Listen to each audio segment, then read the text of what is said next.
तो बच्चों आज हम लोग स्टार्ट करेंगे द स्ट्रक्चर ऑफ एटम का एक छोटा सा सेगमेंट, जहां से क्वेश्चन हमेशा पूछा भी जाता है और बहुत ही इजी टॉपिक है स्ट्रक्चर ऑफ एटम का, तो जिसका नाम है क्वांटम नंबर।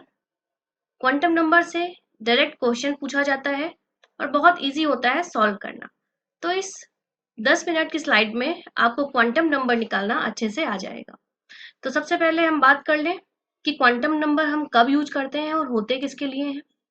तो जब भी हम क्वांटम नंबर की बात करते हैं तो क्वांटम नंबर कहाँ से आया, इसका क्या यूज है और ये क्या चीजें बताता है। तो सबसे पहली बात, जब हमने इलेक्ट्रॉनों की डिस्कवरी कर ली थी और इलेक्ट्रॉनों के ड्यूअल नेचर के बारे में बात किया था, तो वहां पर वेव नेचर की जब बात करते हैं, इलेक्ट्रॉनों के वेव नेचर की जब बात की, तो स्ट्रोजिंगर ने, हमारे साइंटिस्ट थे एरविन स्ट्रोडिंजर, उन्होंने क्या किया था, वेव नेचर के लिए, इलेक्ट्रॉनों के वेव नेचर के लिए इक्वेशन निकाली थी। और जब भी हमने उस इक्वेशन को सॉल्व किया तो हमें 3 वेरिएबल्स मिले। हमें क्या मिले? 3 वेरिएबल्स मिले अलग अलग एक्सिस से। क्योंकि वेव नेचर है इलेक्ट्रॉनों का, तो कहां पर होगा ये? 3D स्पेस में होगा, और उन्हीं 3D स्पेस जहां पर इलेक्ट्रॉनों को पाए जाने की प्रोबेबिलिटी मैक्सिमम होती है, उसको हम क्या नाम देते हैं? ऑर्बिटल। तो अभी जब हम वेव नेचर की बात करेंगे तो इलेक्ट्रॉनों की पाए जाने की प्रोबेबिलिटी कहां पर होंगी? ऑर्बिटल्स में होंगी। और इन्हीं ऑर्बिटल्स को हमने 3 वेरिएबल में कैलकुलेट किया कि कहां पर ऐसे कौन से 3 वेरिएबल्स जहां पर इलेक्ट्रॉन पाए जाने की प्रोबेबिलिटी होती है। तो श्रोडिंगर के वेव इक्वेशन से हमें 3 वेरिएबल मिले, और यही 3 वेरिएबल हम क्वांटम नंबर के नाम से जानते हैं। वो 3 वेरिएबल थे principal quantum number, azimuthal quantum number और magnetic quantum number.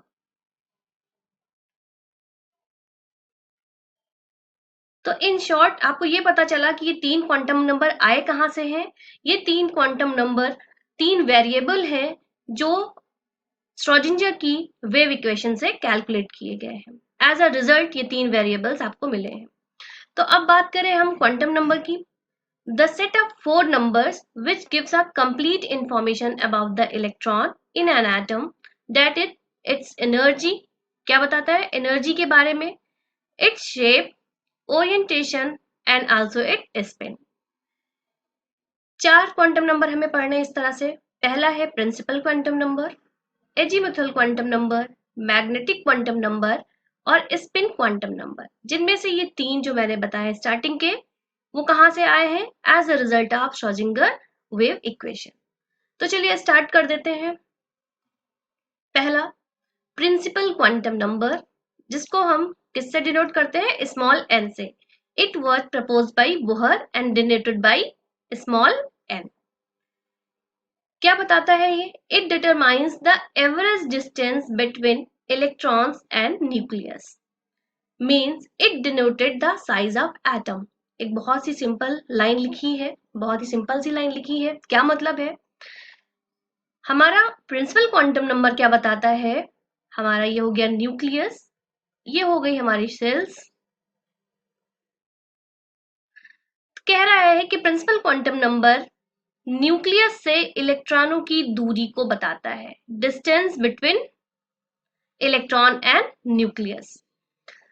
It denoted the size of atom. इस तरह से ये क्या कर रहा है? एक तरह से साइज ऑफ एटम भी बता रहा है, एटम का साइज बता रहा है। क्यों?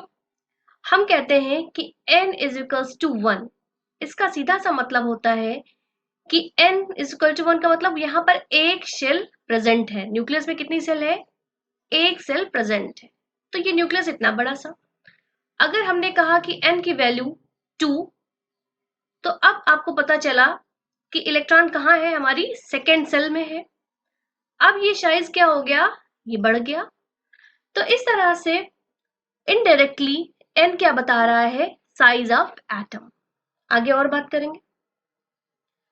It determines the energy of atom in an orbital where electron is present। हमने कहा ना कि शेल बता रहा है, और शेल को हम एनर्जी लेवल्स भी बोलते हैं, कि अगर पहली सेल में है तो first energy level, second shell में है तो सेकेंड एनर्जी लेवल। इस तरह से आगे ये सेल को बताएगा। n की वैल्यू कभी 0 नहीं हो सकती है। 0 क्यों नहीं होगी? क्योंकि वहां पर कोई ना कोई सेल प्रेजेंट होनी चाहिए।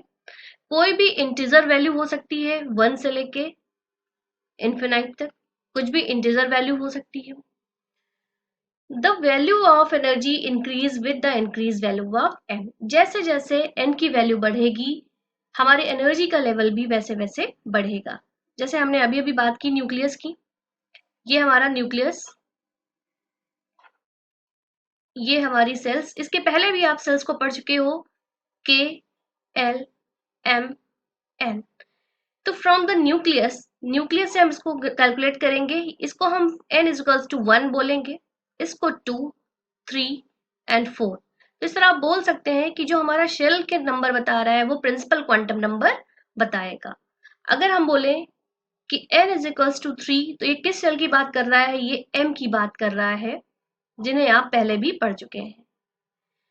अब हम बात करें, कभी आपको इलेक्ट्रॉन्स कैलकुलेट करने हो, ये वाला पॉइंट बहुत इंपॉर्टेंट है। The maximum number of an electron in an orbit represented by 2n square. आप यहां से डायरेक्ट आप निकाल सकते हो। अगर आपके पास सेल नंबर दिया गया है या प्रिंसिपल क्वांटम नंबर दिया गया है और आपसे टोटल नंबर ऑफ इलेक्ट्रॉन्स पूछे जा रहे हैं कि कितने इलेक्ट्रॉन्स उस शेल में प्रेजेंट होंगे, तो आपको क्या कर देना है? 2n स्क्वायर कर देना है।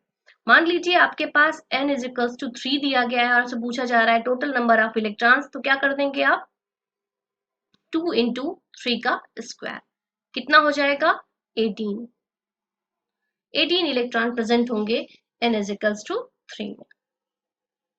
And angular momentum of area orbital nh upon 2 पाई।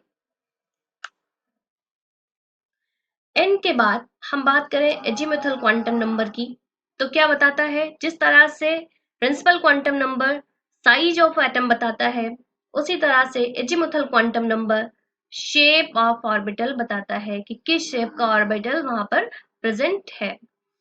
अब एक बात यहाँ पर इंपॉर्टेंट है, हमेशा याद रखिए, जैसे हमने बताया कि 4 क्वांटम नंबर हैं आपके पास, तो जो नीचे वाला क्वांटम नंबर है वो अपने ऊपर वाले पे डिपेंड करेगा। मतलब L किस पे डिपेंड करेगा? N पे। और M किस पे डिपेंड करेगा? L पे। और ये सिर्फ डायरेक्शन बताता है, तो इसको हम इंडिविजुअली ऐसे ही पढ़ेंगे। तो यहाँ पर L डिपेंड करेगा N पे और M magnetic quantum number depend करेगा L एजीमुथल क्वांटम नंबर। तो ये एक चीज आप याद रखें। चलिए अब बात करते हैं कि सेल क्या बताता है। ये सब सेल्स की शेप बताता है। कैसे शेप बताएगा? उसके लिए सबसे पहले ये पॉइंट पढ़िए यहाँ पर, अगर the value of L depend upon the value of N, for a particular value of N, L can have all integer value ranging from 0 to n-1। 0 से n-1 तक की वैल्यू हो सकती है L की एजीमुथल क्वांटम नंबर की। कैसे? अगर हमने कहा कि n पे डिपेंड करता है, तो n इज इक्वल्स टू, अगर 1 है तो L की वैल्यू क्या होंगी? 0 से लेके n-1 तक, मतलब कि इसके लिए सिर्फ एक वैल्यू होगी 0। अगर n इज इक्वल्स टू 2 दिया गया है बच्चों, तो L की वैल्यू क्या हो जाती है? Ranging from 0 to n-1। तो इसकी क्या हो जाएगी? 0 और 1, दो वैल्यूज आएंगी। इसी तरह से n इज इक्वल्स टू 3 दिया गया है, तो L की वैल्यू होगी 0, 1 एंड 2। तो अभी अभी हमने कहा कि ये क्या बताता है? शेप बताता है। तो चलिए एक चार्ट हम बनाते हैं आपके लिए। मान लीजिए कि अगर L की वैल्यू यहाँ पर क्या है? 0 है, 1 है, 2 है या फिर 3 है। तो इसको हम क्या बोलते हैं? अगर 0 के लिए L है तो इसको हम बोलते हैं S सबशेल। अगर L की वैल्यू 1 है तो क्या बोलेंगे? P subshell. और 2 है तो D, और एक ये F। अब हम शेप की बात करें तो जब भी हम S सबशेल की बात करते हैं तो हम कहते हैं ये स्फेरिकल शेप होता है। P की बात करें तो हम बोलते हैं डम्बल शेप होता है। और D की बात करें तो हम बोलते हैं डबल डम्बल होता है।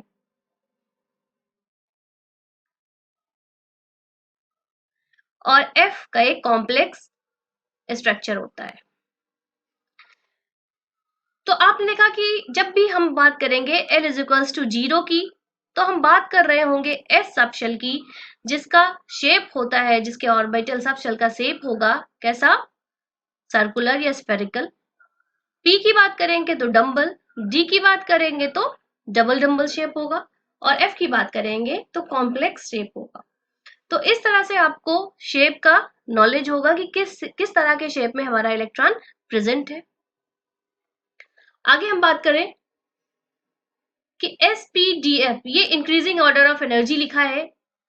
तो कैसे इंक्रीजिंग ऑर्डर ऑफ एनर्जी कैसे होता है, सबसे कम S की और सबसे ज्यादा F ऑर्बिटल की एनर्जी होती है। नेक्स्ट अगर हम बात करें एंगुलर मोमेंटम की, तो इसका एंगुलर मोमेंटम क्या होगा, रूट L+1 h/2π। तो यहां से आप ये याद रखेंगे, न्यूमेरिकल फॉर्म में क्वेश्चन पूछे जाते हैं। अब जो मेन बात आई वो आई कि नंबर ऑफ इलेक्ट्रॉन इन सब शेल, कि सब शेल में इलेक्ट्रॉन्स कितने प्रेजेंट होंगे। तो कैसे कैलकुलेट करेंगे, 2l+1 where n is number of azimuthal quantum number 0 1 2 3 4 कुछ भी हो सकती है यहाँ पर l की values. The energy of any electron is depend on the level of n and l। ये बच्चा हम लोग इलेक्ट्रॉन फिलिंग रूल में भी हम दोबारा पढ़ेंगे कि कैसे हम एनर्जी निकालते हैं एन एल रूल के अकॉर्डिंग, n+l रूल बोला जाता है। तो energy, the electron इंटर्स in that सब ऑर्बिट whose n+l वैल्यू और the value of energy is less. Electron सबसे पहले किसमें फिल किया जाएगा, जिसमें n+l का जो सब होगा, सब टोटल वो कम होगा। तो आगे भी हम इसको बात करेंगे। यहाँ पर 0 1 2 3 जो हमने चार्ट बनाया वो यहाँ पर दिया गया है। इसके बाद हम बात करें मैग्नेटिक क्वांटम नंबर की।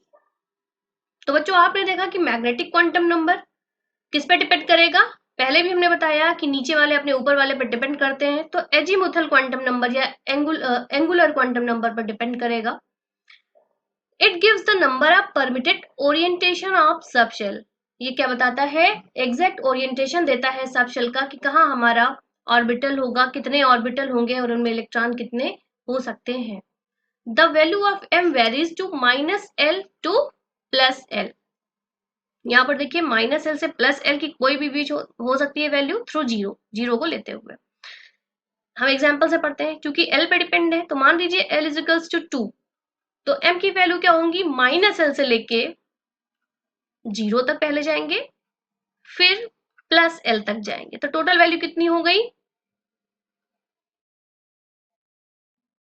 2l+1 2l+1 वैल्यू होंगी इसकी। तो टोटल हमारी 5 वैल्यू हो गई l इज इक्वल्स टू 2 के लिए।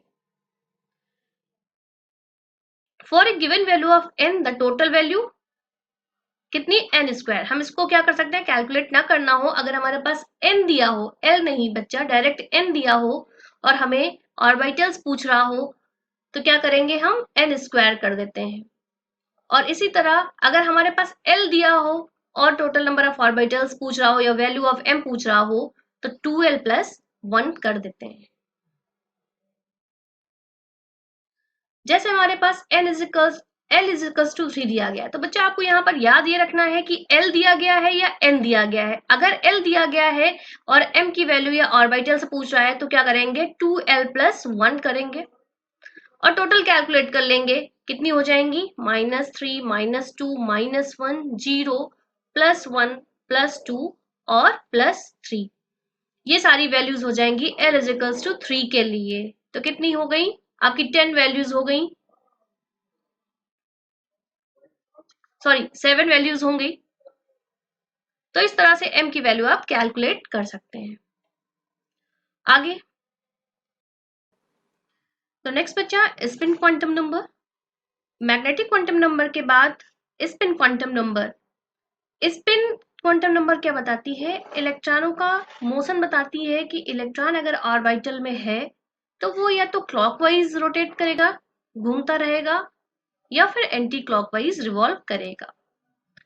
तो यहां से आपको दो चीजें याद रखनी है कि जिस तरह से n क्या बताता है, इलेक्ट्रॉनों के एड्रेस में नंबर ऑफ शेल बताता है कि किस शेल में प्रेजेंट है। उसके बाद एल क्या बताता है, सब शेल के बारे में बताता है कि उस सेल में भी किस सब शेल में एसपीडीएफ कहाँ प्रेजेंट है। और वहां पर उसके बाद एम क्या बताता है, ओरिएंटेशन बताता है कि किस ऑर्बिटल में इलेक्ट्रॉन प्रेजेंट हो सकता है। उसी तरह से एस क्या बताता है, प्रत्येक ऑर्बिटल में मैक्सिमम 2 इलेक्ट्रॉन रह सकते हैं और दोनों में से हमेशा एक की स्पिन दूसरे से अपोजिट रहती है। और एस इसी स्पिन को, इसी मोशन को बताता है। अगर हम कहते हैं कि प्लस हाफ, एस की वैल्यू प्लस हाफ, इसका सीधा सा मतलब है कि वो इलेक्ट्रॉन कैसा घूम रहा है, क्लॉकवाइज घूम रहा है। ऐसा हमने मान लिया है, ऐसा कोई स्ट्रिक्ट रूल नहीं है कि हमने क्लॉकवाइज को माइनस हाफ नहीं कह सकते हैं। सिर्फ हमने माना है कि एक अगर प्लस हाफ है, अगर एक क्लॉकवाइज है तो दूसरा एंटी क्लॉकवाइज होगा।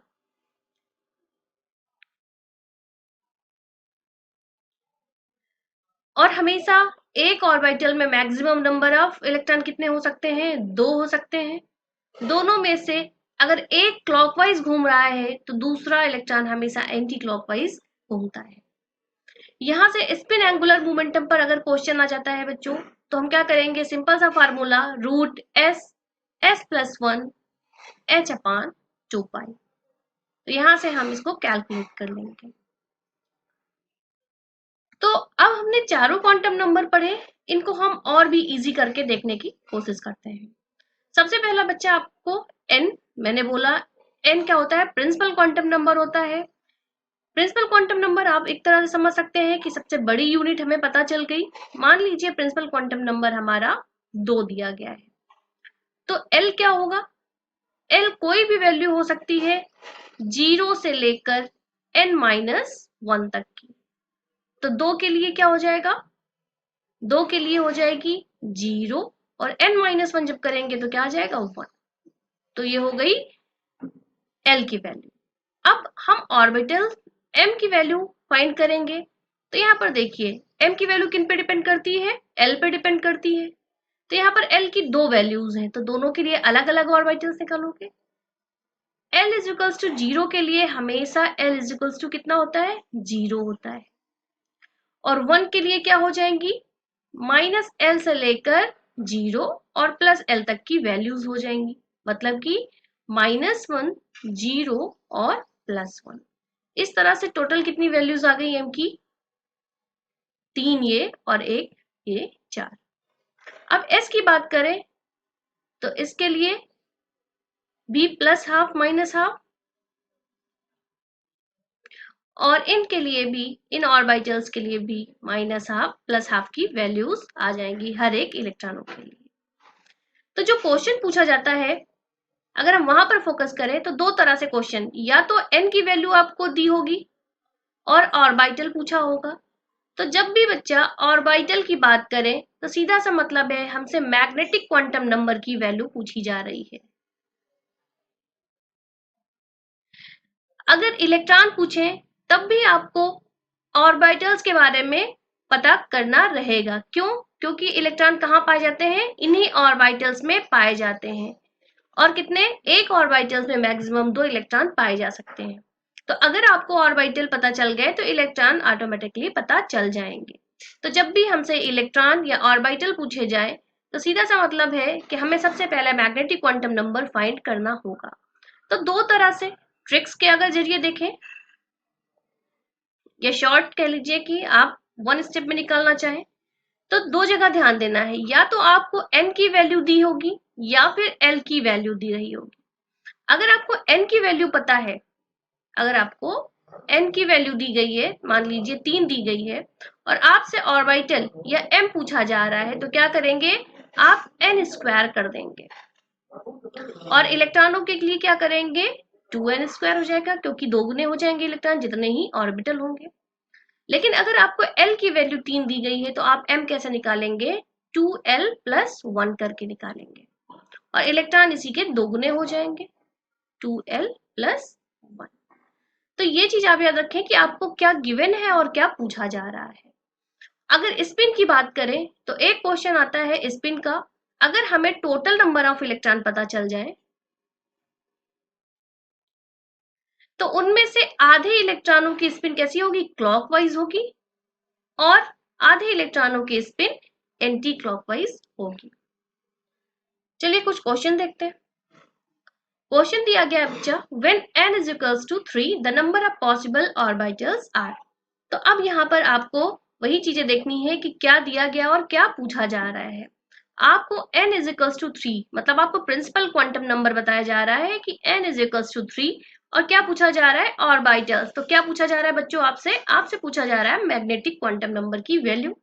तो दो तरह से, अगर आप सारी ट्रिक्स भूल चुके हैं, आपको शॉर्टकट नहीं याद है, तो आप क्या करोगे, सबसे पहले आपको L निकालना पड़ेगा। L कितनी होंगी, 0, 1 और 2। फिर सभी के लिए M निकालेंगे आप, टोटल वैल्यू पूछ रहा है। तो 0 के लिए कितनी हो जाएंगी, 0 हो जाएंगी। 1 के लिए कितनी हो जाएंगी, -1, 0, +1, ये 3 वैल्यू हो गई। और इसी तरह से 2 के लिए -2, -1, 0, +1 और +2 हो जाएंगी। तो टोटल कितनी हो गई बेटा, टोटल आपको मिल गई, ये रही 5 यहाँ से, 3 यहाँ से और 1 यहाँ, टोटल हो गई 9। लेकिन ये लेंदी प्रोसेस है, तो मैंने आपको बताया कि ऑर्बिटल अगर निकालने हैं और आपके पास n दिया गया है तो आप क्या कर दें, n का स्क्वायर कर दें, n का स्क्वायर कर दें। तो हमने 3 का स्क्वायर कर दिया और हमें टोटल नंबर ऑफ ऑर्बिटल्स पता चल गए कि 9 हो गए। अब अगर यहाँ पर आपसे पूछा जाता कि n is equals to 3 the number of possible orbitals and electrons, अगर साथ में इलेक्ट्रॉन्स भी पूछे जाते तो आप क्या करते, आप इलेक्ट्रॉनों के क्या लिए क्या कर देते, आपको ऑर्बिटल, आपको रूम पता चल गए और आपको पता है कि एक रूम में मैक्सिमम 2 लोग रह सकते हैं, तो आप क्या करते, आपके पास 9 रूम है तो इसी को क्या कर देते, 2n स्क्वायर, या फिर जितने आपके पास रूम है उनको आप 2 गुना कर देते। तो इस तरह से आपको 18 इलेक्ट्रॉन्स यहाँ से मिल जाते। नेक्स्ट क्वेश्चन देखिए, which of the following represent correct set to the 4 quantum numbers of a 4d electrons. अब यहाँ पर बच्चा आपको स्पेसिफिकली एक डिजिट दे दी गई है कि आपको 4d के लिए सारे क्वांटम नंबर बताने हैं। तो देखिए, कभी भी इस फॉर्म में दिया जाए तो ये जो पहले लिखा होता है 1 2 3 4 जो भी आपको दिया गया है, ये होता है हमारा प्रिंसिपल क्वांटम नंबर n, और ये जो d s p d f दिए जाते हैं वो होते हैं सबशेल। और आपको पता है कि l इज इक्वल्स टू 0 के लिए, या हम बोलते हैं s के लिए 0, p के लिए 1, d के लिए 2 और f के लिए 3 होता है।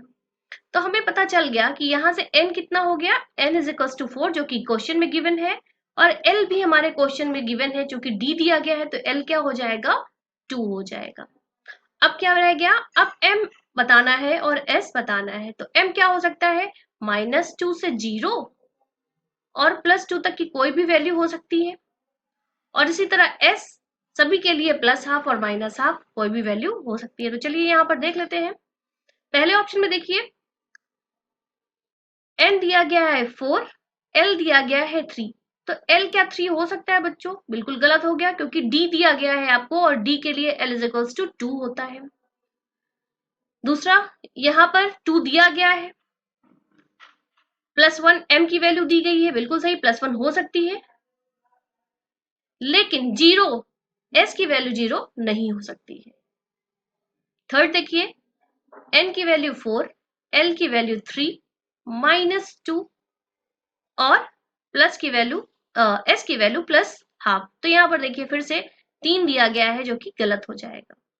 फोर्थ ऑप्शन को देखिए, n की वैल्यू दी गई है 4, l की वैल्यू 2 जो कि क्वेश्चन में गिवन भी है, m की वैल्यू +1, -1, -2, +2 कुछ भी हो सकती है, और यहाँ पर ये 4 गलत है, और यहाँ पर s की वैल्यू -½ +½ कुछ भी हो सकती है। तो इस तरह से फोर्थ वाला सेट है वो बिल्कुल सही होगा 4d इलेक्ट्रॉन्स के लिए। बच्चों आपको पास एक और यहाँ पर एनर्जी से रिलेटेड भी क्वेश्चन पूछा जा सकता है, वो आगे भी हम बताएंगे इलेक्ट्रॉन फिलिंग रूल में, कि पूछा जाएगा कि मैक्सिमम किस सेट में एनर्जी ज्यादा है और किस सेट के लिए एनर्जी कम है। तो जैसे हमें दे दिया गया n is equals to 2, l is equals to 1, m is equals to 0 और s is equals to plus half. तो कैसे बताएंगे? पहला ऑप्शन ये हो गया। दूसरा ऑप्शन हो गया n is equals to 3, l is equals to 2, m is equals to -2 और s is equal to -half. अगर दोनों में से आपसे पूछा जाए कि किस सेट की एनर्जी ज्यादा है तो क्या करेंगे? आप n प्लस एल रूल को फॉलो करेंगे। n प्लस एल क्या करेंगे आप? n प्रिंसिपल क्वांटम नंबर की वैल्यू और एजीमुथल क्वांटम नंबर की वैल्यू को ऐड कर लेंगे। जिसके लिए ये वैल्यू ज्यादा होगी उसकी एनर्जी ज्यादा होगी। तो यहाँ पर देखिए पहले ऑप्शन में n प्लस एल कितना आएगा? 2 प्लस 1 कितना आ गया? 3। और दूसरे में देखें तो 3 प्लस 2 कितना आ गया? 5। तो एनर्जी किस सेट की ज्यादा होगी? बी वाले सेट की ज्यादा होगी। तो इस तरह से क्वांटम नंबर में इसी तरह के सवाल आते हैं। आप प्रैक्टिस करिए। अगर कुछ प्रॉब्लम होती है तो आप यहाँ पर कमेंट बॉक्स में आप अपने क्वेश्चन पूछ भी सकते हैं। Thank you so much.